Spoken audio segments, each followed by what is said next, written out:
సంవత్సరాలు జరిగింది ఈ దురదృష్టకరమైనటువంటి నియంతృత్వ పోకడ జరిగి కరెక్ట్గా 50 years అయింది ఇప్పటికీ. ముఖ్యంగా ఈరోజు మీడియా వారి ద్వారా మేము ప్రజలందరికీ ఎందుకు ఇంత పెద్ద ఎత్తున తీసుకొని వెళ్తున్నామంటే ఆనాడు ఎంతోమంది మీలాంటి మీడియా సోదరులందరూ కూడా బలిదానం చేశారు, అక్రమంగా జైలు పాలయ్యారు. కానీ అటువంటి మీడియా మిత్రులు వారి యొక్క ధైర్య సాహసాల వల్లనే తిరిగి మళ్ళీ ప్రజాస్వామ్యం పునరుద్ధరింపబడింది. అందుకే ఆనాటి మీడియా సోదరులకి అలాగే నేటి తరాలకి భవిష్యత్ తరాలకి ఈ చీకటి అధ్యాయాన్ని తీసుకొని వెళ్తున్నటువంటి మీ అందరికీ కూడా మరొకసారి భారతీయ జనతా పార్టీ తరఫున ధన్యవాదాలు తెలుపుకుంటున్నాము. అలాగే జూన్ 25, 1975 ఆ ఎమర్జెన్సీ ప్రకటించిన రోజున అక్రమంగా అన్యాయంగా బలి అవ్వబడినటువంటి వీరులని వారి త్యాగాలని అలాగే జైళ్లలో పెట్టబడినటువంటి వేలాది మందిని స్మరించుకుంటూ ఈ ఎమర్జెన్సీ డే యొక్క ఆ చేదు జ్ఞాపకాలని ఈనాటి భవిష్యత్ పిల్లలకి అర్థమయ్యేలాగా తీసుకొని వెళ్తున్నాము.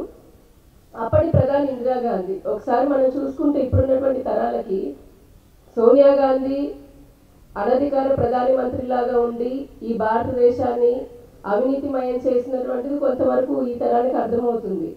అలాగే మన దేశాన్ని విచ్ఛిన్నం చేయాలన్నటువంటి కుట్రలు పన్నుతున్నటువంటి కుట్రదారులతో విదేశీ కుట్రదారులతో చేతులు కలుపుతూ ప్రతి సంఘటనలోనూ సందర్భంలోనూ పరాయి దేశాలకు వెళ్ళి మన దేశాన్ని అలాగే మన దేశ ప్రజల పరువుని మంటగలుపుతున్నటువంటి రాహుల్ గాంధీ యొక్క ఆలోచన ధోరణి కూడా మన ఈ తరానికి తెలుస్తుంది. కానీ అసలు ఈ కుటుంబం మొత్తం గాంధీ కుటుంబం మొత్తం కూడా ఈ దేశాన్ని ఏ విధంగా భ్రష్టు పట్టించింది, ఈ దేశంలో ప్రజాస్వామ్యం ఏ విధంగా కూనీ చేసింది అనేది కూడా ఇప్పుడు మనం కొద్దిగా మరింత లోతుగా తెలుసుకుందాం. అప్పటి ప్రధాని ఇందిరాగాంధీ తన అధికారాన్ని నిలుపుకోవాలన్న స్వార్థంతో ప్రజాస్వామ్యాన్ని కూనీ చేసినటువంటి రోజు, ప్రజాస్వామ్యాన్ని తునాతునకలు చేసింది అప్పటి ఇందిరాగాంధీ. పౌర హక్కులను కూడా రద్దు చేసి ఏవైతే ప్రాథమికంగా మనకి పౌర హక్కులు ఉంటాయో అటువంటి హక్కులను కూడా రద్దు చేసి అటు మీడియా నోర్లకి సంఖ్యలు వేసి భావ ప్రకటన స్వేచ్ఛ అనేది లేకుండా నిర్బంధించేసి ప్రజలందరినీ వేలాది మందిని రాజకీయ నాయకులని కార్యకర్తలని సామాన్య పౌరులను కూడా నిర్బంధించినటువంటి రోజు ఈ రోజు, అంటే జూన్ 25. అలాగే పత్రికలపైన సెన్సార్ని విధించింది. ఏదైతే ఈ దేశంలో 4వ సింహం అని చెప్పని అంటాం మనము మీడియాని, అటువంటి పత్రికల పైన కూడా ఆవిడ సెన్సార్ విధించింది. దూరదర్శన్ లాంటి జాతీయ టీవీ టెలివిజన్ ఛానల్ ఏదైతే ఉందో ప్రసార మాధ్యమం దాన్ని కూడా ఆవిడ పూర్తిగా నిర్బంధించినటువంటి సంఘటన.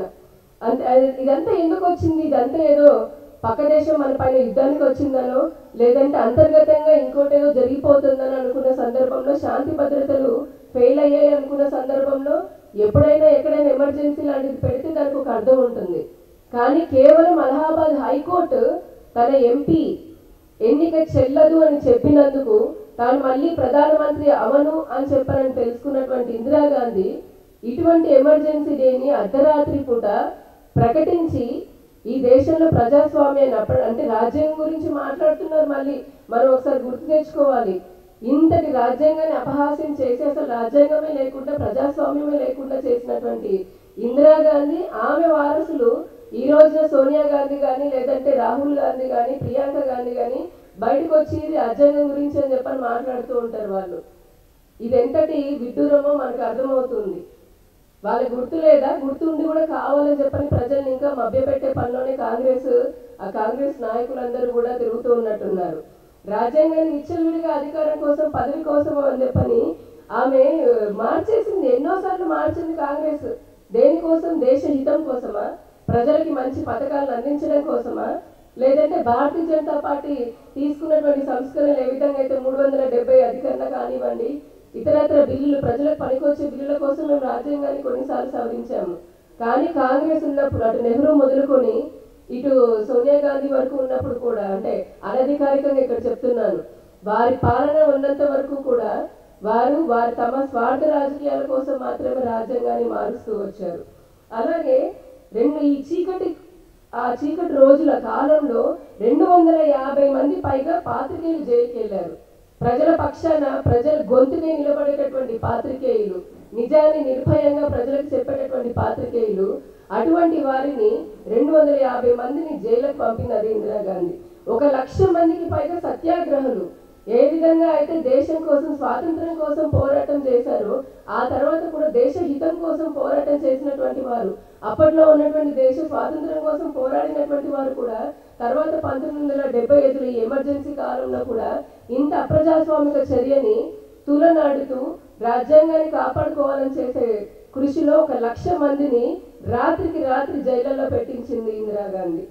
అలాగే ఆర్ఎస్ఎస్ కానీ, రాష్ట్రీయ స్వయం సేవక సంఘ్ కానీ, జనసంఘ్ కానీ, లేదా ఏబీవీపీ విద్యార్థి పరిషత్ కార్యకర్తలని, వారందరూ కూడా ఈమె ఎన్ని లక్షల మందిని జైళ్లలో ఇందిరాగాంధీ పెడుతున్నా సరే ఎంతో ధైర్యంతో పోరాటం చేసి ప్రజల ముందుకు వెళ్ళి ప్రజల వైపు నిలబడ్డారు. అలాంటి వారిని కూడా ఎంతో మందిని జైళ్లలో పెట్టింది. అయినప్పటికీ ఈ పోరాటం ఆగిందంటే ఆగలేదు. ప్రజలందరూ, దేశ ప్రజలందరికీ ఇందిరాగాంధీ చేసినటువంటి ఈ అరాచకపు నియంత్రిత చీకటి కోణాన్ని అర్థం చేసుకొని ఆ తర్వాత జనతా పార్టీకి అత్యధికంగా వారు మెజార్టీ ఇచ్చి జనతా పార్టీ ఘన విజయం సాధించిన తర్వాతనే మళ్ళీ ప్రజాస్వామ్యం పునరుద్ధరింపబడింది. ఇదంతా కూడా ఎందుకు మాట్లాడుకుంటున్నామంటే ఇది ఒక ప్రజా ఉద్యమం. మనందరం కూడా స్ఫూర్తిగా తీసుకోవాల్సినటువంటి ప్రజా ఉద్యమం. ప్రతిపక్షాలు ఏకతాటిపై నడిపినటువంటి ఉద్యమం అది. అన్ని రాజకీయ పార్టీలు కూడా అప్పట్లో ఉన్నటువంటి వారందరూ కూడా ఏకతాటిపైకి వచ్చారు. ప్రజల సంకల్పం, అలాగే యువత యొక్క ధైర్య సాహసాలు మరియు పాత్రికేయుల యొక్క మానసిక బలం.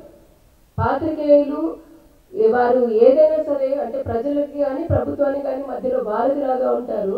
అటువంటి ప్రభుత్వం ఈ ప్రజలకి కష్టాలు తీసుకొని వస్తుంది, ఇటువంటి అప్రజాస్వామికమైనటువంటి నియంత్రిత పాలన చేస్తుంది అన్నప్పుడు ఆ పాత్రికేయులు జైళ్లలో పెట్టినా సరే వారు నిలబడినటువంటి వారి యొక్క మానసిక బలమే ఇటువంటి ఘన విజయాన్ని సాధించింది, మళ్ళీ ప్రజాస్వామ్యాన్ని పునరుద్ధరించింది అని చెప్పడంలో చాలా కీలకమైన పాత్ర వారు పోషించడం జరిగింది.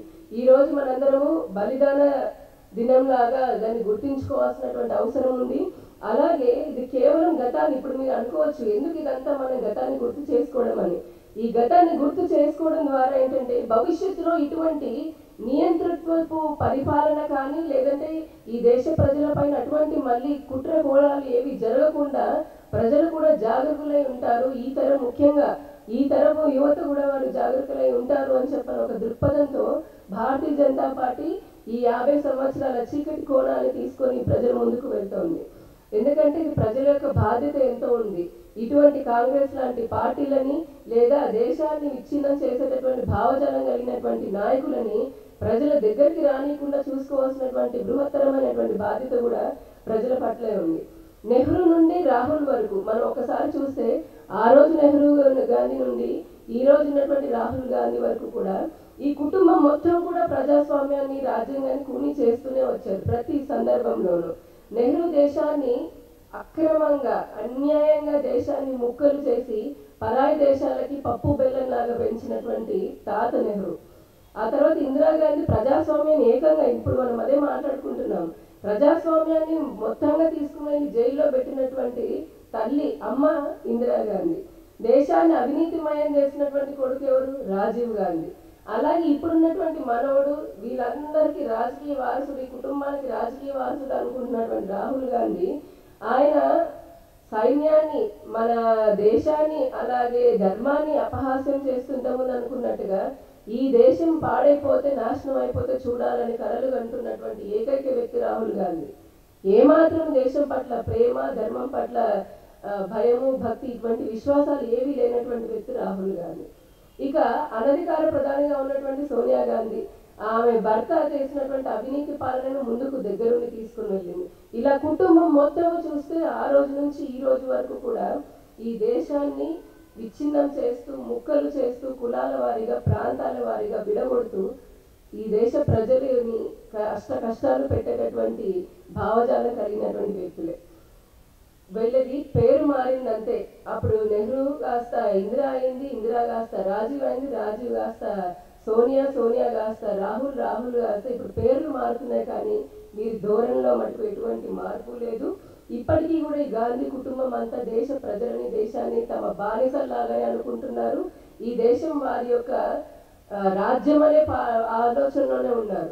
అందుకనే మరింత ముఖ్యంగా మేము చెప్తున్నాము, ఇటువంటి అవినీతి నియంతృత్వ పాలన చేసేటటువంటి కుటుంబ రాజకీయాలు చేసేటటువంటి ఈ రాజకీయ పార్టీలని, ఈ నాయకులని దూరంగా పెట్టాల్సినటువంటి అవసరం ఎంతైనా ఉంది. భారతీయ జనతా పార్టీ ప్రజాస్వామ్య పరిరక్షణ కోసం ఎప్పుడూ ప్రజల పక్షాన నిలబడుతూనే ఉంటుంది. అలాగే ఈ నియంతృత్వాన్ని తిరస్కరించి నైతికతకు నిలువెత్తుగా నిలబడినటువంటి ఆ అమరవీరులైనటువంటి వీరులందరికీ కూడా భారతీయ జనతా పార్టీ ఆంధ్రప్రదేశ్ శాఖ తరఫున మేము మా నివాళులు అర్పిస్తూ ఉన్నాము. చివరిగా ఒకటి, తమ అధికారం కోసం, తమ రాజకీయ స్వార్థం కోసం రాజ్యాంగాన్ని అపహాస్యం చేస్తున్నటువంటి వ్యక్తులు ఈ రోజున రాజ్యాంగం గురించి, ప్రజల హక్కుల గురించి, మానవ హక్కుల గురించి, పత్రికల స్వేచ్ఛ గురించి, స్వాతంత్రం గురించి మాట్లాడుతున్నారు. ఇది దొంగే దొంగ అని చెప్పని అరిచినట్టుగా ఉంది. ప్రజలారా, మీకు వాస్తవాలు తెలుసు, మీరు అర్థం చేసుకుంటున్నారు కాబట్టి భారతీయ జనతా పార్టీకి మూడవసారి కూడా అధికారాన్ని కట్టపెట్టడం జరిగింది. నేడు ఎన్డీఏ పాలనలో అటు దేశం కూడా 11 సంవత్సరాలు సేవ, సుపరిపాలన, అభివృద్ధి, సంక్షేమం చిట్ట చివరి ప్రజల వరకు కూడా అంత్యోదయ అనే మా సిద్ధాంతంతో తీసుకొని వెళ్తున్నాము. అలాగే ఇటు రాష్ట్రంలో కూడా 1 సంవత్సరం కూటమి మా పాలన పూర్తి చేసుకుంది. ప్రజలకు ఇచ్చినటువంటి హామీలతో పాటు ఇటు త్వరితగతిన అమరావతి కానీ, పోలవరం కానీ, ఇతర అభివృద్ధి కార్యక్రమాలను పూర్తి చేస్తూ ఉన్నాము. ఈ దేశాన్ని కాపాడుకొని భారతదేశాన్ని వికసిత భారత్ లాగా, అలాగే ఆంధ్రప్రదేశ్ని వికసిత ఆంధ్రప్రదేశ్ లాగా నిలబెట్టేటటువంటి క్రమంలో భారతదేశ ప్రజలు, రాష్ట్ర ప్రజలందరూ కూడా మీరందరూ మాకు మద్దతు ఇచ్చినందుకు మరొకసారి ధన్యవాదాలు తెలుపుకుంటూ ఉన్నాము. భారత్ మాతాకి జై.